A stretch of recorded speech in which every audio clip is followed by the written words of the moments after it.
questions. Mr. Scalise, Anybody? Yeah. both your state and Ms. Stefanik's state have been hit hard by climate change-related natural disasters, even as recently as this year.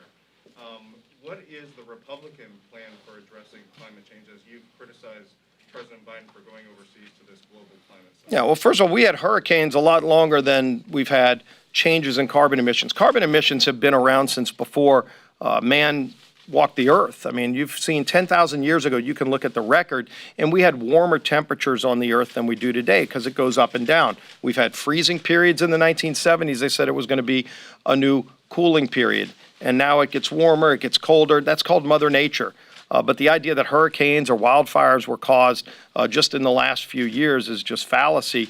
If you look at what we're doing in Louisiana, for example, we actually work to restore our coast, to put barriers out where they don't exist anymore because we cordoned off the Mississippi River. Over 100 years ago, America made a decision for commerce to put levees up all the way down the Mississippi River.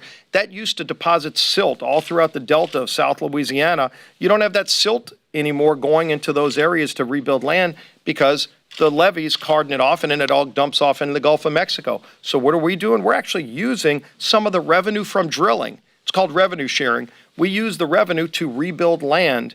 If you cut off the ability for us to produce oil in the Gulf of Mexico, that actually takes away our ability to go and restore that land, the funding source that we use to rebuild land, to put barriers in place so you can knock storms down before they hit land where people are. Those are the kind of things that we've been doing to deal with storms that have been coming here for thousands of years.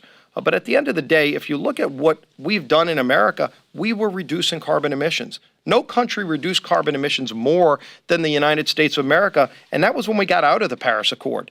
There's not a single country in Europe that's in compliance with the Paris Accord, including France, where Paris is located, and yet they want to wreck our economy like they've wrecked their own economy. Go look at the price of natural gas in France and in other parts of Europe. People are dying in Europe because they can't heat their home during a cold winter.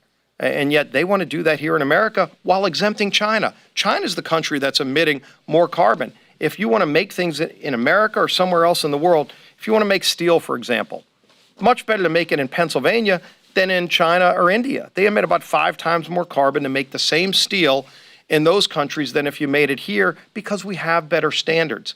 I know Joe Biden loves to go to Europe and bash America. Yesterday he apologized for America again. But he fails to recognize and point out the fact that America was reducing carbon emissions. America was leading the world in something really good with American technology, and it's countries like China and Russia who are emitting more carbon. We ought to be making more things here in America. That's how you would reduce global carbon emissions. Yes?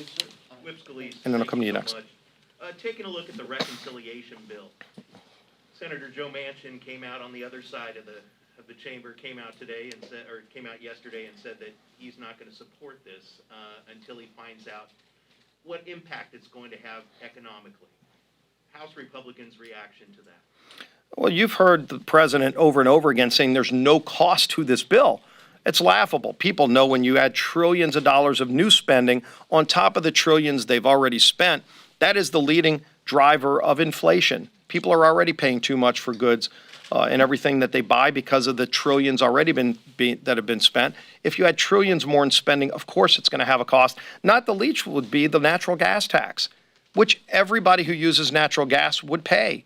President Biden promised that nobody who makes less than $400,000 will pay a dime in new taxes. The problem is he breaks that promise with his natural gas tax, among many other taxes in this package. So this will hurt families even more than what he's already done to hurt families with higher inflation. It's why 71% of people think we're on the wrong track. And I'll come to you. Proposed COVID-19 vaccine mandate on all dignitary protection division special agents. I was wondering if you support that decision, and I also would be interested to hear how Chairwoman Stefanik feels about it as well. Sure. I don't support the mandates. I've encouraged people to get vaccinated. I'm vaccinated myself. But ultimately, it's a personal choice. And I think you're seeing this all across the country where they're putting mandates in place. And look at some of the states where they put mandates in place. We're seeing nurses get fired because they didn't want to get vaccinated. When we have a shortage of nurses, you're seeing police officers get fired. And don't make any mistake about it. This is part of their defunding the police strategy. When you look at some of the states where they know they want to defund the police, but they also know the public is against defunding the police, they know that if they put a vaccine mandate in place, about 20% or more of the police officers and firefighters will ultimately get fired because they're not vaccinated. And so it's a de facto defund the police strategy. Let's let people make their own decisions. Everybody's got the facts out there. There's a vaccine that's available.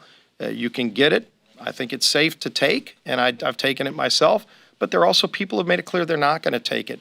And that's a medical decision. We should be encouraging them to talk to their doctor, but you shouldn't be taking away somebody's career and livelihood and hurting their family to prove some kind of point that government wants to make. And I'll let Elise answer that too, and then I'll go to you. The negative consequences of a mandate, you can look at New York State and New York City specifically for how this is exacerbating an already incredibly challenging labor shortage. There are multiple fire companies in New York that have shuttered. One of the fire department leaders said that the response time will be slowed. This is while after 2 years of historic crime rates, you're having a high number of retirements as well. Hospitals in my district, you have 2 hospitals, Lewis County General Hospital and Alice Hyde Medical Center, that are no longer able to deliver babies in their maternity ward units.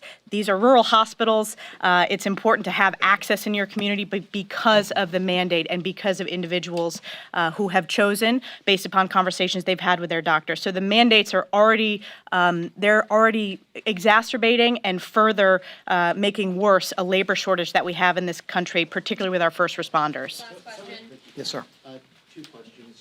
One, many of you voted to overturn the election results in January.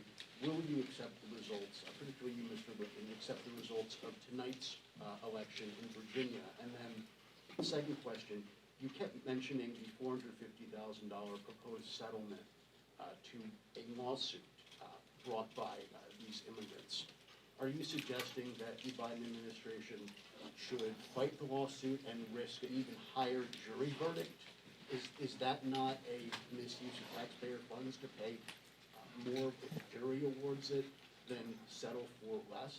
Well, they absolutely ought to fight a lawsuit brought by someone who came to this country illegally, who's asking taxpayers for millions of dollars. To just say you're going to give everybody $450,000, first of all, you're going to have a flood more lawsuits than you already have, and it's going to cost taxpayers of this country billions of dollars to pay that off. Not to mention they're putting amnesty in this tax and spend package for millions more people to come here. So it would be a magnet for even more people. So they need to fight it.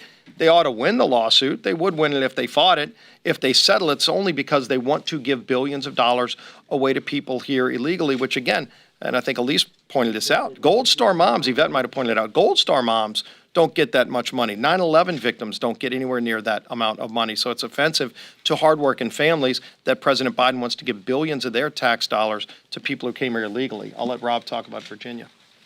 Sure, absolutely. You know, the election results will go to the State Board of Elections. They will certify those results. The Congress has no role in certification of those results. The issue that I had with the electors in Pennsylvania was there was a pending Supreme Court case, which is clearly within our purview to say that we are going to allow that question to be answered. That's why I voted against certifying those electors. But as you know, in Virginia, it'll be up to the State Board of Elections to certify it, and certification there will certainly be something that I will look at and make sure that when it's certified, I will accept those results. Thank you so much. Thank you.